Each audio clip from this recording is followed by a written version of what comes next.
Hello and welcome back.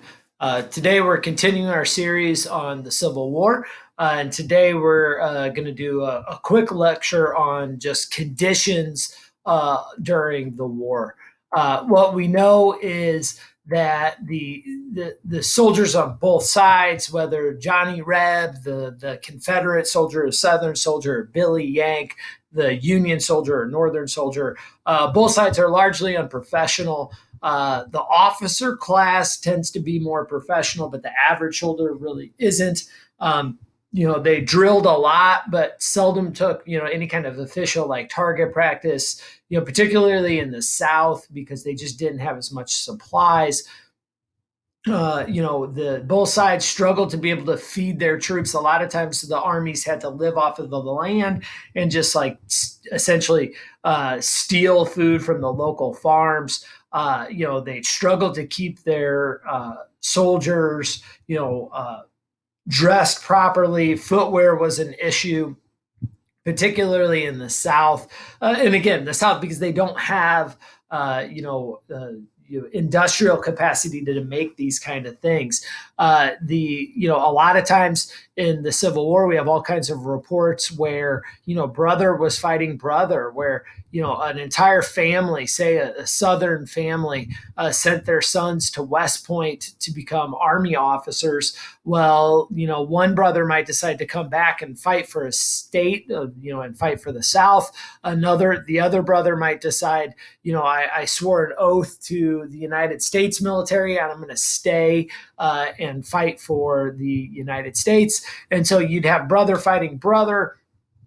We would have these big battles, and then at dinner time when the two sides kind of stopped fighting, you'd see Confederate soldiers and Union soldiers like meeting at the river to get water, and they would chat up. And it's a really kind of unique situation. Some soldiers went to great lengths to avoid fighting at all.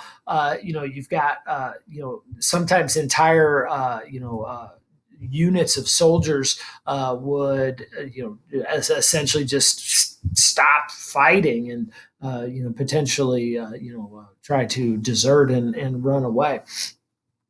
African Americans are going to play a role. They're not allowed to fight in the North until 1863, but generally after the Emancipation Proclamation, they are going to be used. Now it's going to be in a segregated army. The army is going to be segregated until World War II, after World War II. So, the army is going to be segregated for a long time. They're not going to be used in combat very often, although the African American soldiers that are used in combat are going to be used to tremendous effect. They're generally going to have white officers and are going to earn less than their white counterparts. But most African Americans recognize that they're fighting for even if they're a free Northern African American, they're still fighting for their family that's still down south and in bondage, and so there's a tremendous support for the northern efforts with the African American community. You can see the Massachusetts, the 54th Massachusetts was one of the earliest units actually used in fighting, and so we do see combat troops, that were initially, kind of looked down upon, but they're going to prove to be very valiant fighters. But the majority of African American troops are going to be doing kind of menial tasks, digging latrines, burying the dead, cooking food, doing things of that nature. Like I said, here's some pictures of African American troops in combat. You can see, a lot of times you can. I think this picture is a pretty good example of the conditions that a lot of these soldiers are going to have to fight in. The African American troops are going to find it more difficult to stay equipped and rationed properly. But again, most African Americans view this as an opportunity to, kind of advance their cause.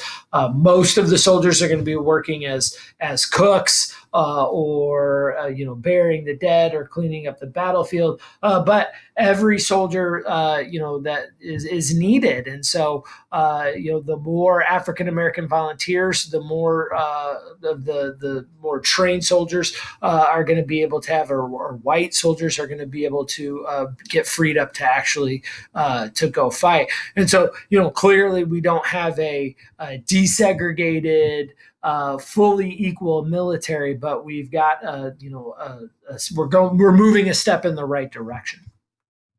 So the Fort Pillow is a fort in Tennessee, and we're going to bring it up to kind of discuss that not all warfare during the Civil War is gentlemanly. It's not always, soldiers on a battlefield bravely facing each other, and the kind of the codes of conduct of war are followed.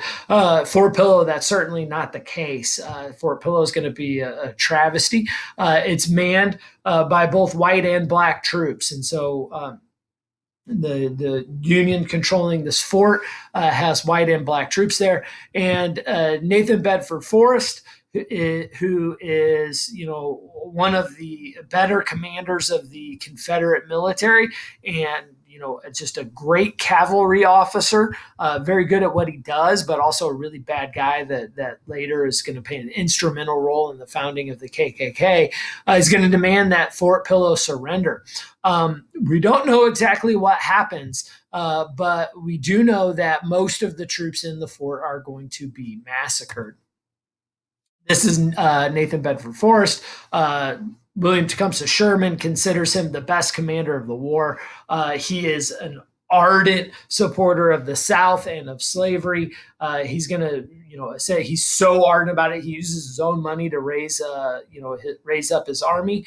He's an absolutely feared commander of the cavalry, known for being extremely brutal. Once the battle is over, Congress will actually investigate the claim that Forrest killed the men after they had surrendered, and essentially did absolutely brutal things, burying the black troops alive, burning tents filled with injured men in them.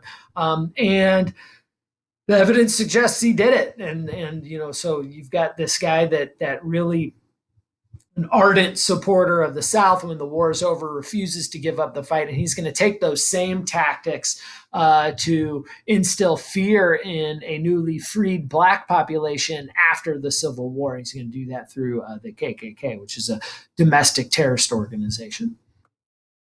We're also going to see that prisoners of war become a big deal during this war. This war's different than other wars. It's one of the first modern wars out there, with modern still kind of using old battle tactics, but using new modern weapons, and done on a grand scale with citizen soldiers, and battles with hundreds of thousands of troops. And so initially in the war, there's no infrastructure to house prisoners of war, POWs, prisoner of wars. And so a lot of times what would happen is there'd be exchanges where we would just, the North would capture 1,000 troops, the South would capture 1,200 troops, and then we would just exchange. And so it'd be like, I'll give you your 1,000 back if you give me 1,000 of mine back. And so that happened a lot in the war, which was dumb on the North's part. They have a ton of troops, and giving the South back their troops, well, what do you think they're going to do? They're going to put those troops back out in the battlefield. And so eventually Grant will stop that practice. And there's also paroling the troops. And essentially, this is crazy in my mind, but it's letting a POW go as long as they promise not to fight anymore. And this happened all the time, and it was kind of the gentlemanly thing to do. And again, very bad strat. Good, that's great for the South because they don't have enough soldiers. So every soldier they get back keeps them in the fight longer. In the North, the South can keep our prisoners, and we're still going to be able to find more troops to be able to win this thing. So all of this will end when Grant rises to power, and he's going to stop the exchange system because he realizes all we have to do is capture or kill enough Southern soldiers, and they're going to run out of soldiers, and they'll run out long before we will. So Grant will end that, which is good for the North to win the war, but is also going to be bad because the Northern soldiers and Southern soldiers are going to end up remaining in custody. And so we'll start to see POW camps being built. And they're just not good places to be. At first, they're just kind of civilized. They're not that bad. But as the war goes on, these systems just get overwhelmed, and there's just more and more troops flooding in. And particularly in the South is running out of food for their own soldiers. So when they've got a limited amount of food, who do you think they're going to give it to first? Northern prisoners or their soldiers? They're going to give them to their soldiers. And so these POW camps, particularly in the South, get absolutely terrible. There's going to be, just massive amounts of starvation. They're going to get overcrowded, which means there's going to be all kinds of disease that floods in. A lot of times they're like built on streams, and people are going to the bathroom and bathing in the same water that they're drinking and using to cook with. And so disease spreads like crazy. There's a lack of medicine, particularly in South. There's just a lack of medicine in general because it's the 1800s.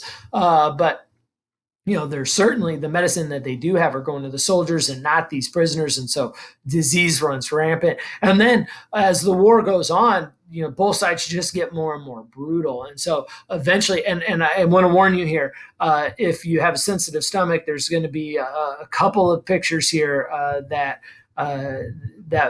might be upsetting to you. So this might be a good place to pause if you're, have a sensitive stomach. So Andersonville is going to be kind of the quintessential example of POW camp gone just awry. It's a Confederate camp. It's built to house about 10,000 Union soldiers. It'll have 3 times that housed there. The only shelter was essentially tents. There was essentially no medicine, very little food. We're going to see the soldiers that come out of this are going to look like, they're going to look like, Holocaust survivors. There's going to be, a death rate of about 1/3 of the people that are housed there are going to end up dying. It's completely unsanitary, and the commander is going to be the only commander hung for war crimes. During this war, what'll happen is Lincoln will be advocating for a general amnesty for the South because we got to learn to live together, and so very few Confederates are actually going to get in trouble for any of their actions. But the commander of Andersonville is certainly going to be one of them because it's just a human rights atrocity. And you can see this is a picture of Andersonville, how overcrowded it is, how you can see how quickly disease can spread in a situation like that, and how these people aren't being fed. And so you can see, and I've edited some of these pictures, so you're not seeing the worst of them, but you can see this is a prisoner of war and how skeletal he has become, how weak he can't even get out of bed. You're talking in that situation, organ failure. It's really, really disastrous. And so the commander will be hung for what are essentially what we would call today war crimes. So that concludes our lecture on conditions during the war. It's just the Civil War is a type of war that the world's never really seen before. We've got our citizen soldiers that are out fighting with brand new weaponry that is going to be way more lethal than the world has ever seen before. We've got essentially primitive medicines and doctors that don't understand cleanliness and they don't understand the ideas of bacteria and like how much that affects survival rates of these soldiers. We've got large POW camps for to a scale that no one had really seen before. We're starting to see starting to see the integration of the United States military, although that's a little misleading because African Americans have helped in essentially every war effort that America has fought, but we're seeing it on a grander scale than ever before, and so it's a completely new type of war. All right, that concludes our lecture for today. Thank you for your time, and I will see you again shortly.